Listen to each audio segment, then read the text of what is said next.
अविठोबा म्हणजे कोण आहे? पुंडलिकाच्या भावार्था गोकुळी झाला येता.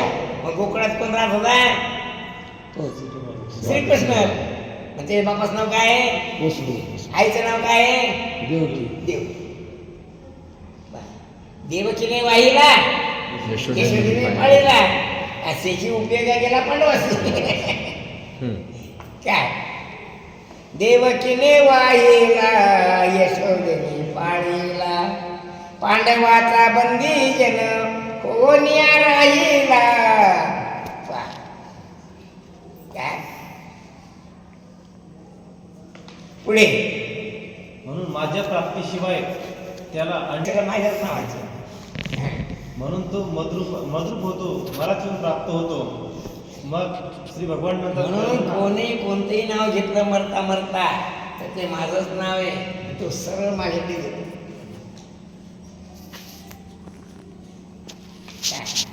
फरक एकच राहतो, त्यात भाव भाविता.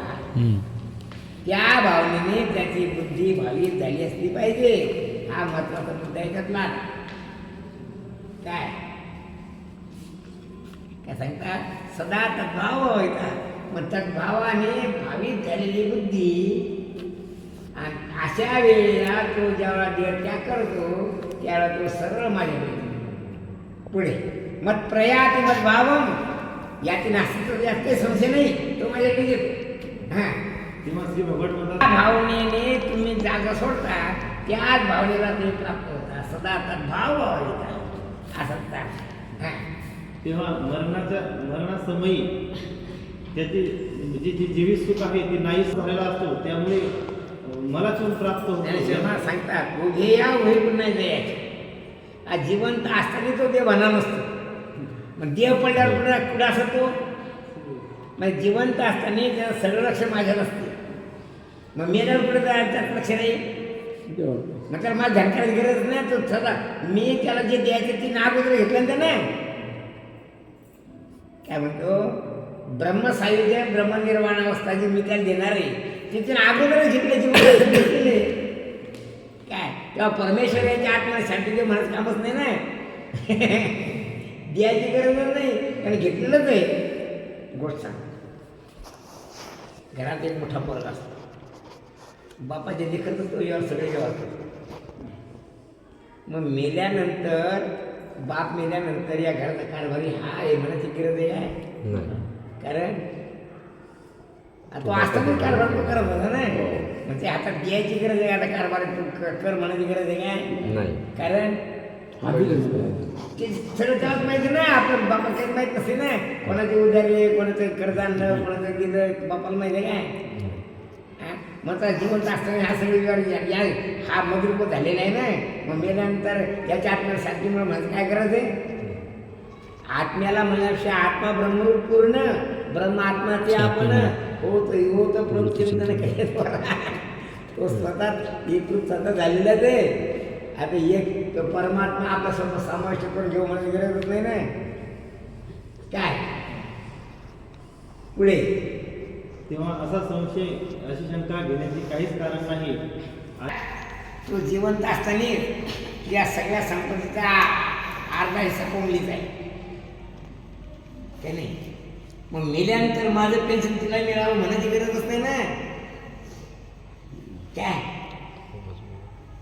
कारण आता जिवंत असताना अर्ध ते खातेच, तो गेल्यावर पुन्हा अर्धा आहेच तिथं. काय तू क्या आता शांतपणा करावं का?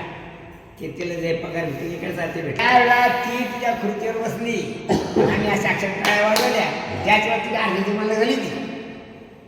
तर ज्या वेळेला भक्त माझं भजन करायला लागतो त्याच वेळेला त्यांना माझं आत्मस्वरूप काय केलेलं आहे? प्राप्त करून घेतलेलं आहे. आता मेल्यानंतर तो माझ्याकडे येईल म्हणणं चुकीचं आहे ना. काय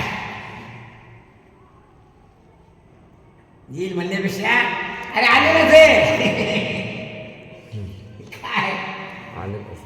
काय तू नाही म्हणलं तरी आहेच, हो म्हणलं तरी आहे. असा जो माझा भक्त आहे, आम्ही जे त्याला द्यायचे ते अगोदर घेतलेले किंवा आम्हाला द्यायसाठी काही शिल्लक राहिलेलं नाही द्यायचं.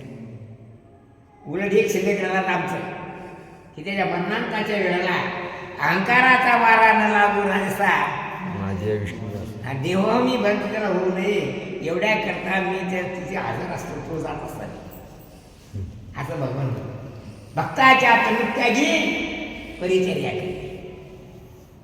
पुढे तो अंतकालापर्यंत माझे स्मरण एवढी जबाबदारी आम्ही घेतो. काय म्हणतो हेच भाषांतर ज्ञानेश्वरीचं भाषांतर नामदेव महाराजांनी केलं. अहंकाराचा वारा न लागू राजसा माझ्या विष्णुदासा भाविकासी काय आणि ते ज्ञानेश्वर मला अगोदरच सांगितलं. कारण पहिली ज्ञानेश्वरी नंतर नामदेव महाराज गाथा. कारण ज्ञानेश्वर महाराज विसोबा खेचरांची गुरु आडनाव चाटी होतं पण तो खेचरासारखा सौंदर्यातून खाली उतरला म्हणजे खेचर म्हणजे भूत प्रेत पिशाच म्हणून राग ज्ञानेश्वर महाराज त्याला म्हणजे खेचरा निघेत तर आडनावच खेचर पडलं. तो औंढ्याला जाऊन राहू लागला. मग नामदेव महाराजाला तरी चमत्कार झाला. नामदेव महाराजांनी त्याला गुरु केलं. म्हणजे अगोदर ज्ञानेश्वरी का अगोदर अभंगाथा अगोदर ज्ञानेश्वरी. मग ज्ञानेश्वरीचे शब्द पाहून नामदेव महाराजांनी अभंग रचला. अहंकाराचा वारा न लागू राजसा माझी विष्णुदास भाविकासी. अधे वैकल्याचा वारा जनी लागेला सुकुमारा म्हणून आत्मबोधाच्या पाठीरास वरी आपल्या स्मरणाची सावली ही वैसे केली सावली ऐसे नित्यबुद्धी संचली मी आणि त्या म्हणून देहांची साखळी माझे काहीच नगडी मी आपल्या ती आपल्याकडे सुखीची आहे. पाच कसं आहे अशा प्रकारे ध्यानची विकलता माझ्या भक्तांना प्राप्त होत नाही. पुढे त्याचा देवघाट आहे आणि त्या गावातील जंगल त्यातनं जाणून फलकी त्यानं जवळजवळ जो पण त्याच्यावर काम झालं तो फक्त हेमराज शेतीचं दास्यत्व केलं. ते कामच आहे ना मग हेमराज शेती त्याला दारू पुसून ठेवायचं आणि सांगून टाकलं जेवायची वेळ झाली जेवण जायचं झोपायची वेळ झोपायला जायचं त्या घरात सगळ्या गाद्या गिद्या सगळं खाणेपिणे त्याचंच होतं. अर्थात त्यानं जी कृतज्ञता ठेवली. कसं आहे कृतज्ञता ठेवणे हा माणसाचा सर्वात मोठा गुण आहे आणि तो व्यवहारात त्याचा फार उपयोग आहे. कसं आहे तेव्हा कृतज्ञता सर्वात मोठा आणि चांगला गुण आहे. काय आम्ही सुद्धा आता आशीर्वाद देऊन सांगतो ना मग काय किंवा हे आता केलं ते केलं ते केलं ते केलं मार्गाने अमुक शिकवलं तमुक शिकवलं याचं स्मरण आहे याचं नाही कृतज्ञता. काय आज कृतज्ञता ठेवून बेमानकी न करणे हा सगळ्यात मोठा उत्तम प्रकारचा गुण आहे आणि याचीच अपेक्षा माणसाला आहे. नाही म्हणून देव म्हणतो जर एखादा मूळ रानात त्याला वाघ दिसला आणि तो माझं भजन करू लागला कृष्णा धावरी लवकरी संकट पडले भारी हरी तू आमचा कैवारी आले विघ्न निवारी कृष्णा धावरी. मग मी जात नाही का धावून त्याला म्हणजे कवणी को काकुळते येऊन त्याला जर माझं भजन केलं तर मला जाणं आहे का तिकडं जात नाही काय जातो. मग भक्ताही त्याची दशा माझ्या भक्ताला जर तसंच करायची पाळी आली त्यांना आजपर्यंत माझी सेवा घेतल्याचं काय फळ करा तेव्हा त्यानं हात मारतात संत समागमी सर्व व्हावे हरी. नाही न सांगता करायचं हे महत्वाचं काय न सांगता काय करी असं म्हणून ध्यान त्याची साखळी माझ्या काहीच न पडे. म्हणून माझे जे भक्त असतात त्याला ध्यान तिचं संकट त्याच्यावर पडत नाही. मी सुखानं त्याला माझ्या स्वरूपामध्ये समाविष्ट करून घेतो. पुढे ज्ञानेश्वर महाराज वर्णन करतात की या शरीराची दशा जर पाहिली असता